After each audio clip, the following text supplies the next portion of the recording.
श्री गणेशाय नमः। आज हम सुनने जा रहे हैं सफला एकादशी व्रत की कथा। तो सबसे पहले हम भगवान विष्णु जी की स्तुति करते हैं। शांतकारं भुजगशयनं पद्मनाभं सुरेशं विश्वाधारं गगन सदृशं मेघवर्णं शुभांगं लक्ष्मीकांतं कमलनयनं योगी बिरध्यान गमयं वंदे विष्णुं भवभयरं सर्वलोकैकनाथम। अब हम एकादशी व्रत की विधि सुनते हैं। दशमी की रात्रि को पूर्ण ब्रह्मचर्य का पालन करें तथा भोग विलास से भी दूर रहे। प्रातः एकादशी को लकड़ी का दातुन तथा पेस्ट का उपयोग ना करें। नींबू, जामुन या आम के पत्ते लेकर चबा ले और उंगली से कंठ शुद्ध कर ले। वृक्ष से पत्ता तोड़ना भी वर्जित है, अतः स्वयं गिरे हुए पत्ते का सेवन करें। यदि यह संभव ना हो तो पानी से 12 कुल्ला कर ले। फिर स्नान आदि से निवृत्त हो मंदिर में जाकर गीता जी का पाठ करे या पुरोहित आदि से श्रवण करे। प्रभु के सामने इस प्रकार प्रण करना चाहिए कि आज मैं चोर, पाखंडी और दुराचारी मनुष्य से बात नहीं करूँगा और ना ही किसी का दिल दुखाऊंगा। गौ, ब्राह्मण आदि को फलाहार व अन्न आदि देकर प्रसन्न करूँगा। रात्रि को जागरण कर कीर्तन करूँगा। ओम नमो भगवते वासुदेवाय इस द्वादक्षर मंत्र अथवा गुरु मंत्र का जाप करूँगा।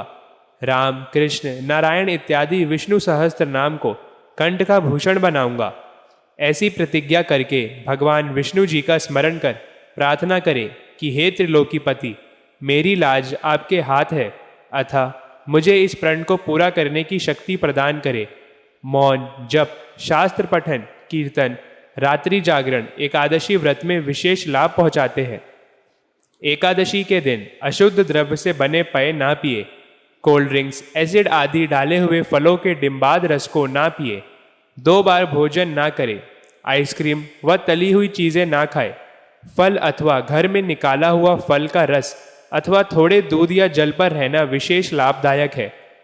व्रत के दशमी, एकादशी और द्वादशी इन तीनों दिनों में कांसे के बर्तन, मांस, प्याज, लहसुन, मसूर, उड़द, चने, कोदो जो कि एक प्रकार का धान होता है, शाक, शहद, तेल और अधिक जल का सेवन, इन सभी चीज़ों का सेवन ना करें। व्रत के पहले दिन दशमी को और दूसरे दिन द्वादशी को हविष्यान, जौ, गेहूँ, मूंग, सेंधा नमक, काली मिर्च, शर्करा और गौघृत आदि का 1 बार भोजन करें। फलाहारी को गोभी, गाजर, शलजम, पालक, कुल्फा का साग इत्यादि सेवन नहीं करना चाहिए। आम, अंगूर, केला, बादाम, पिस्ता इत्यादि अमृत फलों का सेवन करना चाहिए। जुआ, निद्रा, पान, पराई निंदा, चुगली, चोरी, हिंसा, मैथुन, क्रोध तथा झूठ कपट आदि अन्य कुकर्मों से नितांत दूर रहना चाहिए। भूलवश किसी निंदक से बात हो जाए तो इस दोष को दूर करने के लिए भगवान सूर्य के दर्शन तथा धूप से श्री हरि की पूजा कर क्षमा मांग लेनी चाहिए। एकादशी के दिन घर में झाड़ू नहीं लगाए, इससे चींटी आदि सूक्ष्म जीवों की मृत्यु का भय रहता है। इस दिन बाल नहीं कटाए, मधुर बोले, अधिक ना बोले। अधिक बोलने से ना बोलने योग्य वचन निकल जाते हैं। सत्य भाषण करना चाहिए। प्रत्येक वस्तु प्रभु को भोग लगाकर तथा तुलसी दल छोड़कर ग्रहण करनी चाहिए।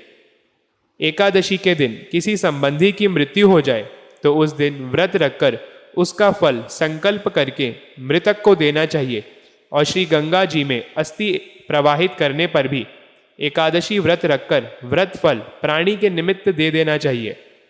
प्राणी मात्र को अंतर्यामी का अवतार समझकर किसी से छल कपट नहीं करना चाहिए। अपना अपमान करने या कटु वचन बोलने वाले पर भूल कर भी क्रोध ना करे। संतोष का फल सर्वदा मधुर होता है। मन में दया रखनी चाहिए। इस विधि से व्रत करने वाला उत्तम फल को प्राप्त करता है। द्वादशी के दिन ब्राह्मणों को मिष्ठान, दक्षिणा आदि से प्रसन्न कर उनकी परिक्रमा कर लेनी चाहिए। अब हम व्रत खोलने की विधि सुनते हैं। द्वादशी को सेवा पूजा की जगह पर बैठकर भुने हुए 7 चनों के 14 टुकड़े करके अपने सिर के पीछे फेंकना चाहिए।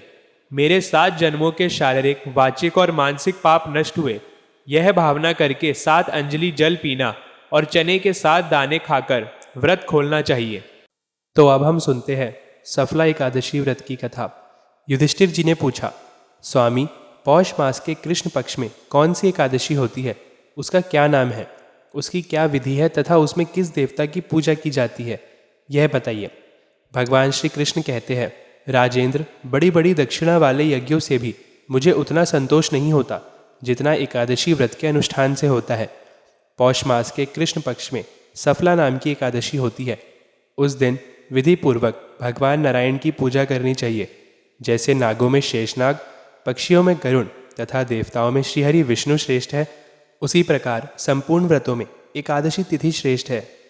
राजन, सफला एकादशी को नाम मंत्रों का उच्चारण करके नारियल के फल, सुपारी, बिजौरा तथा जमीरा नींबू, अनार, सुंदर आंवला, लौंग, बेर तथा विशेषतः आम के फलों और धूप दीप से श्रीहरि का पूजन करें।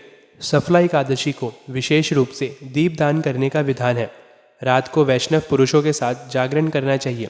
जागरण करने वाले को जिस फल की प्राप्ति होती है वह हजारों वर्ष तपस्या करने से भी नहीं मिलता। नृपश्रेष्ठ, अब सफला एकादशी की शुभ कारिणी कथा सुनो। चंपावती नाम से विख्यात एक पुरी है जो कभी राजा महिषामत की राजधानी थी। राजऋषि महिषामत के 5 पुत्र थे। उनमें जो ज्येष्ठ था वह सदा पाप कर्म में ही लगा रहता था, पर स्त्रीगामी और वैश्यासक्त था। उसने पिता के धन को पाप कर्म में ही खर्च किया। वह सदा दुराचार परायण तथा वैष्णवों और देवताओं की निंदा किया करता था। अपने पुत्र को ऐसा पापचारी देखकर राजा महिषामत ने राजकुमारों में उसका नाम लुम्बक रख दिया। फिर पिता और भाइयों ने मिलकर उसे राज्य से बाहर निकाल दिया। लुम्बक गहन वन में चला गया। वहीं रहकर उसने प्राय समूचे नगर का धन लूटना शुरू कर दिया। एक दिन जब वह रात में चोरी करने के लिए नगर में आया तो सिपाहियों ने उसे पकड़ लिया, किंतु जब उसने अपने को राजा महिषामत का पुत्र बतलाया तो सिपाहियों ने उसे छोड़ दिया। फिर वह वन में लौट आया और मांस तथा वृक्षों के फल खाकर जीवन निर्वाह करने लगा। उस दुष्ट का विश्राम स्थान पीपल वृक्ष बहुत वर्षों पुराना था। उस वन में वह वृक्ष एक महान देवता माना जाता था। पाप बुद्धि लुम्बक वहीं निवास करता था। एक दिन किसी संचित पुण्य के प्रभाव से उसके द्वारा एकादशी के व्रत का पालन हो गया। पौष मास में कृष्ण पक्ष की दशमी के दिन पापिष्ठ लुम्बक ने वृक्षों के फल खाए और वस्त्रहीन होने के कारण रात भर जाड़े का कष्ट भोगा। उस समय ना तो उसे नींद आई और ना आराम ही मिला।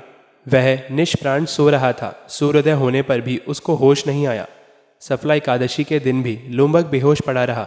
दोपहर होने पर उसे चेतना प्राप्त हुई। फिर इधर उधर दृष्टि डालकर वह आसन से उठा और लंगड़े की भांति लड़खड़ाता हुआ वन के भीतर गया। वह भूख से दुर्बल और पीड़ित हो रहा था। राजन, लुम्बक बहुत से फल लेकर जब तक विश्राम स्थल पर लौटा तब तक सूर्यदेव अस्त हो गए। तब उसने उस पीपल वृक्ष की जड़ में बहुत से फल निवेदन करते हुए कहा, इन फलों से लक्ष्मीपति भगवान विष्णु जी संतुष्ट हो। यह कहकर लुम्बक ने रात भर नींद नहीं ली। इस प्रकार अनायास ही उसने इस व्रत का पालन कर लिया। उस समय सहसा आकाशवाणी हुई, राजकुमार, तुम सफला एकादशी के प्रसाद से राज और पुत्र प्राप्त करोगे। बहुत अच्छा कहकर उसने वह वरदान स्वीकार किया। इसके बाद उसका रूप दिव्य हो गया। तब से उसकी उत्तम बुद्धि भगवान विष्णु जी के भजन में लग गई। दिव्य आभूषणों से सुशोभित होकर उसने निष्कटंक राज्य प्राप्त किया और 15 वर्षों तक वह उसका संचालन करता रहा।